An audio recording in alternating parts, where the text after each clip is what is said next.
What up, everyone? So, I'm fucking dumb. We got the last box of the month, Arcade Block, and I actually started unboxing it, and I forgot to press fucking record. So I unboxed it for no one in my garage. No one got to see it. It was the best unboxing I've ever done in my life, but no one got to see it. So I have to re-record it, but it's impossible to redo an unboxing when I've already seen the stuff, so I'm still going to show the stuff and kind of pretend to be excited. But that fucking sucks. I hate it when I do that. It sucks so much. It's usually never in the first part. But yeah, I already opened like 3 of the items. So, Arcade Block. Woo! So surprising. So, let's just go through the items. First was the t-shirt, which I gave it a 7 out of 10. Oh shit. Things are falling behind me. Damn it. This is the worst video. Having so much trouble. This is the shirt.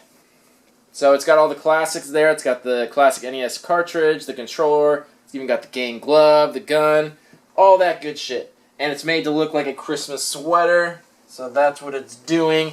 So yeah, that's pretty cool. Gave it a 7 out of 10. Pretty decent design. Looks cool. I like it. Next, Call of Duty Infinite Warfare. Yeah, whatever. So, there was like 2 different designs of shot glasses in here. There's 4 glasses in total. And they had 2 had one design and the other had another. And they're all in different colors. So there's that.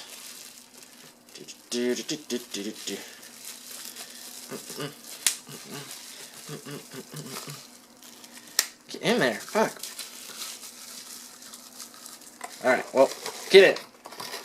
And then the other 2 had a similar design. And they were all different colors. So that's what that looked like. There we go. So we got 4 of them, which is cool. And I don't think they call them shot glasses because same thing that the Marvel Goods and Gear box had. They had some really cool shot glasses, but they couldn't call them shot glasses for legal purposes. So they called them toothpick holders. So these, I'm sure, have a different name too because it doesn't say anything on there. So I'm sure they'll have some kind of other name for it due to the legal issue. But they're shot glasses. Like, no one's stupid. Everyone knows what they are. They're not super practical, though. I know everyone takes shots and does shot glasses if you're of a certain age. But I don't know, like, honestly, I get these all the time from companies. And I really don't know if I need, like, 200 shot glasses. I usually only use, like, 2, if any at all. I'm usually just having a mixed drink or something like that. But they're still cool. They're novelty. They're cheaply made. It's easy to put your logo or design on any one of the glasses. So it's just a cheap, easy gift to give to people. So yeah, and it's exclusive to the Nerd Block company. So not that big of a deal. It works out. That'll do. Alright. Moving on. Now that the camera is recording. Next, we got a Master Infuser. And this is for your tea. You put your shit in the knife. Put your knife in the cup. And then all your tea goes into the water and makes a beautiful drinking experience. What more could you ask for from a legendary sword from Zelda? So there's that. They've been doing interesting items, like kind of classy items, like the Master Infuser, and they've also done like wine stoppers, which I totally use actually. I love those things. I don't think most other people did, but I did. But the Mario one and the Legend of Zelda one, I thought those were great. So use those to stop my wine all the time. So kudos to that. Alright, next we just got a little lanyard. Nothing super special there. Focus in. It pretty much just says Pac-Man. And then you got the little ghost. And yeah, you get the point. So just like a cheap little lanyard. No keychain on the end of it. Next, and what was making the box so heavy, my god, is Diablo Book of Cain. That was really nice. Looks cool, and there's all kinds of texture on it too. That's really cool. Oh wow! And this is actually on like cloth, or they made it feel like cloth in the end. That's pretty cool. So I've not played Diablo, so I'm not familiar with all of this stuff, but I'm sure anyone who does plays, and it seems like just a description of things in the game. Doesn't necessarily seem like a walkthrough or anything, but I could be wrong.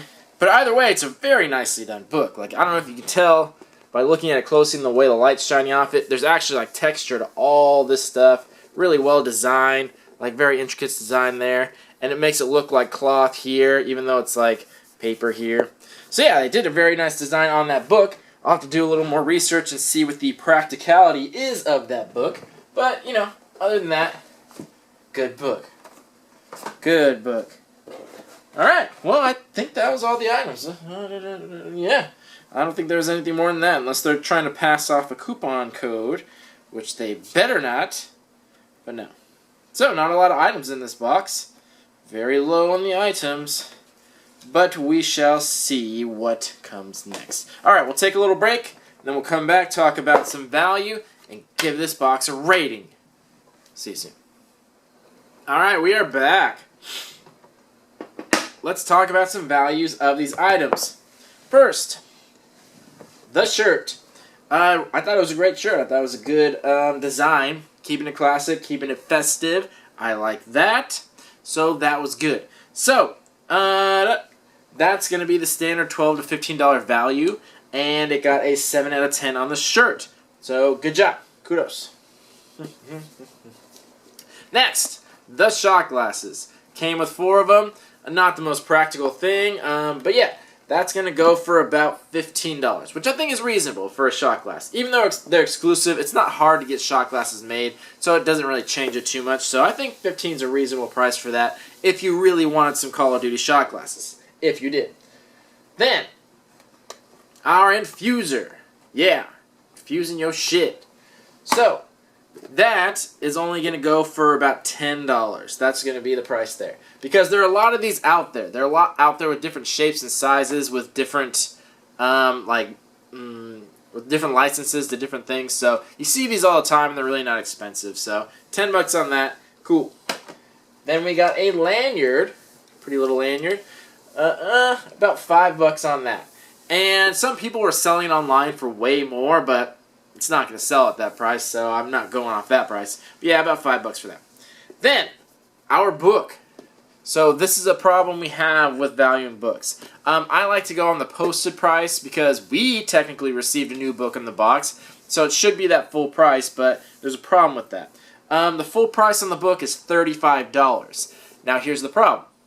If I go online, on eBay, I can find the exact same book, new, for $13. And that's what it is. When it's back on eBay, you can never tell if it's new. I could have read this book once, closed it up, have no damage, sell it as new for half the price. And it just continues and goes on and goes on and goes on. So I have to put both prices in. So the range is $13 to $35. Huge range. Anyway, with all those numbers, that brings our total value up to $55 on the low end and $80 on the high end. So $55 is pretty reasonable. Like, that's where it should be. It always has been. We pay $30 and we almost always get $50, sometimes $60, right in between there. The $80 value is way above, but that's valuing it at full market price, which is not probably shouldn't do that. You should probably find a medium between the aftermarket and the first market price. So probably closer to that $60 range, which is perfect because that's double the value. That works out perfectly. No complaints here. So they did a good job on that sense. As far as the items, you know, I noticed they're doing more modern games. The nerd or arcade block has always been more towards classic stuff, and that's why I got it. There's different boxes for more modern stuff. Loot Crate or Loot Gaming always does modern stuff, and this one always does classic stuff, which is why it's good juxtaposition. Now this one's doing more modern stuff and trying to mix classic, and it's like, I'd rather you just stick to the classic. That's what I like about it. It's fine if you do every once in a while, but I like to stick to that. So, yeah, I'm kind of mix of like modern and classic. They did okay, but it's just kind of a couple of random games. They don't really have a theme, I don't think. So, you know, it's just kind of random. And the stuff's not that practical. It is useful, but I don't know. I just wasn't that thrilled with it. So, that all being said, I'm going to give the box a 6 out of 10. Let me know what you guys thought. And I have words for this company when I do the monthly review after that whole Bandbox fiasco. So I'll talk about it then, though. So we'll have a little spicy chat then. It'll be fantastic. Anyway, this has been Arcade Block Unboxing and Review. 7 out of 10 on the shirt, 6 out of 10 on the box. Let me know what you guys think in the comments, and we'll talk it out. Thank you all for watching. Love you all. Peace.